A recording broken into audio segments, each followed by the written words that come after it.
Bharatiya Janata party ఎన్నికల సమయంలో సెంటిమెంట్లకు తెరలేపుతా ఉంది.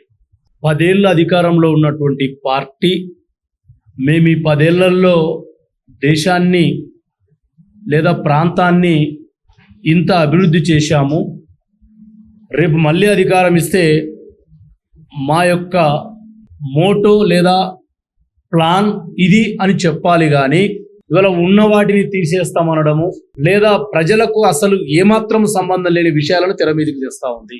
కాంగ్రెస్ పార్టీ ఏమో మేము డిసెంబర్ 3, 2023 నుంచి ఈ రాష్ట్రంలో అధికారంలోకి వచ్చాక ఈ ప్రజలకు ఏం చేస్తున్నాం, మేము మహిళలకు ఉచిత బస్సు సౌకర్యం ఇస్తూనే ఆ ఉచిత బస్సు సౌకర్యం ద్వారా మహిళలు వెళ్ళి రకరకాల వస్తువుల కొనుగోలు చేయడం వల్ల రాష్ట్ర జిఎస్డిపికి ఉపయోగపడే చర్య అది. మీరు దీన్ని ఉచిత బస్సు సౌకర్యంగా చూడొద్దు.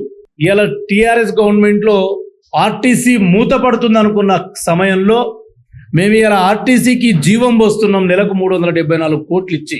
అదేవిధంగా గృహలక్ష్మి కానివ్వండి, 10 లక్షల ఇన్సూరెన్స్ కానివ్వండి, 500కే సిలిండర్ సప్లై చేయడం కానివ్వండి, ఇవన్నీ కూడా కాంగ్రెస్ పార్టీ 120 రోజుల్లో ప్రజల కోసం చేస్తూ మళ్ళీ ఎన్నికలైన తర్వాత మా పార్టీ ఏం చేయబోతుందో మేము ప్రజలకు వివరించి ఓట్లు అడుగుతున్నాం.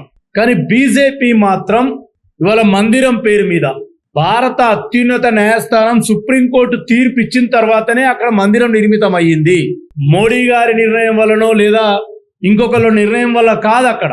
అదేవిధంగా ఈరోజు ముస్లిం రిజర్వేషన్లు ఏదైతే 2004లో వచ్చినటువంటి రాజశేఖర రెడ్డి ప్రభుత్వం ఇచ్చిందో ఆ రోజు న్యాయపరమైన చట్టపరమైన అంటే లీగాలిటీస్ అండ్ టెక్నికాలిటీస్ని చూసి మేం పెంచితే ఆ రోజు ప్రతిపక్షంలో ఉన్న భారతీయ జనతా పార్టీ ఏమనలే. కానీ ఇవాళ తెలంగాణకు వచ్చేసరికి మేము ఆ 4% రిజర్వేషన్లు తీస్తామంటుండ్రు. వాళ్ళ మేనిఫెస్టోలో పెట్టలే. మేము మా కాంగ్రెస్ మేనిఫెస్టోలో, ఆల్ ఇండియా కాంగ్రెస్ పార్టీ మేనిఫెస్టోలో 23 అంశాలు తెలంగాణ రాష్ట్రం కోసం మా రేవంత్ రెడ్డి గారు, మా రాష్ట్ర కాంగ్రెస్ నాయకత్వం సెంట్రల్ మేనిఫెస్టోలో 23 అంశాలు తెలంగాణ కోసం పెట్టించినాం. బీజేపీ ఒక్క అంశం కూడా తెలంగాణకు పనికొచ్చేది పెట్టలేదు. ఇవాళ అరుణమ్మ కూడా ఏం మాట్లాడుతుండ్రు, ఎంతసేపు వ్యక్తిగత దూషణలు, ఆయనెంత నా ముందర, ఈయనెంత నా ముందర, వెరీ జూనియర్స్ అంటుంది. రాజకీయాల్లో జూనియర్స్ సీనియర్స్ ఉండరమ్మా. అద్వానీ శిష్యుడు మోడీ అద్వానీ ఇంట్లో కూర్చోబెట్టి ప్రధానమంత్రి అయిండు, నువ్వు ఆయన కిందనే బతుకుతున్నావు. రేవంత్ రెడ్డి ముఖ్యమంత్రి కాగానే మక్తల్, కొడంగల్, నారాయణపేటకు సంబంధించిన 130,000 ఎకరాలకు 69 జీవోను పునరుద్ధరిస్తూ 2,945 కోట్లు మంజూరు చేసి శంకుస్థాపనలు చేసిన పార్టీ మాది.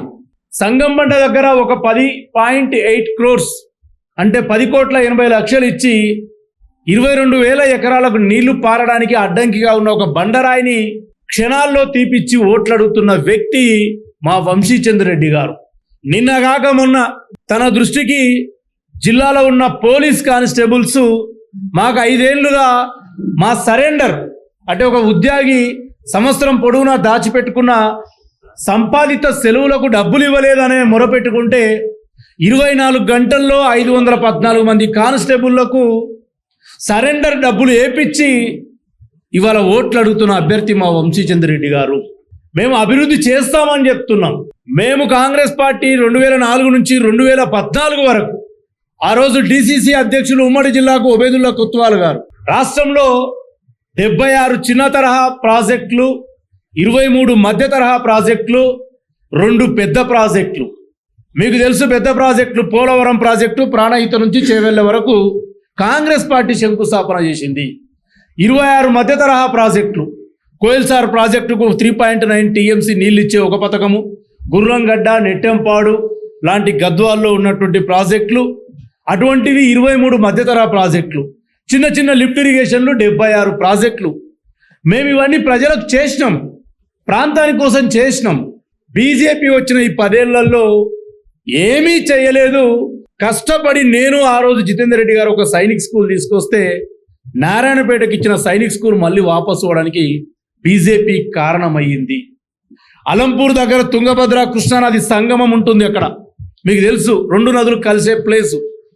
అక్కడ ఒక ఫుడ్ ప్రాసెసింగ్ సెంటర్, ఆహార నిల్వల కేంద్రము, పండ్లు, కూరగాయలు, ఎండుమిర్చి, కాటన్, ధాన్యాన్ని దాపెట్టుకునే కేంద్రం నేను జితేందర్ రెడ్డి గారు కలిసి హర్సిమ్రత్ కౌర్ బాదల్ దగ్గర ప్రొసీడింగ్ తీసుకొస్తే అది కూడా కేంద్ర ప్రభుత్వం క్యాన్సల్ చేసింది. ఏం చేసింది కేంద్ర ప్రభుత్వం? వికారాబాద్ నుంచి కృష్ణాకు రైల్వే లైన్ కూడా వేయలేదు.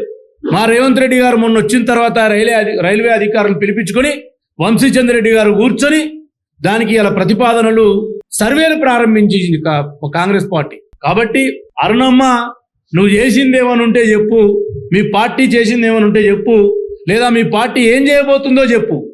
అంతే తప్ప వంశీచంద్ర రెడ్డి, రేవంత్ రెడ్డిలను వ్యక్తిగతంగా నువ్వు మాట్లాడితే నీకే నష్టం అని చెప్పేసి కాంగ్రెస్ పార్టీ తరఫున మేము హితవు పలుకుతూ యువతకు కూడా ముఖ్యంగా చెప్తా ఉన్నాం. రేపు ఉద్యోగాలు రావాలి, ఉపాధి కల్పన జరగాలి, ఈ ప్రాంతం అభివృద్ధి జరగాలంటే ఖచ్చితంగా ఈ ప్రాంతవాసి ముఖ్యమంత్రిగా ఉన్నటువంటి ఈ నియోజకవర్గాలు రెండూ కూడా, అక్కడ డాక్టర్ మల్లు రవి గారిని, ఇక్కడ వంశీచంద్ర రెడ్డి గారిని అత్యధిక ఓట్లతో రేవంత్ రెడ్డి గారికి బహుమతి ఇచ్చే విధంగా మీ ఓటు ఉండాలని కాంగ్రెస్ పార్టీ తరఫున మేము రిక్వెస్ట్ చేస్తాము. Thank you.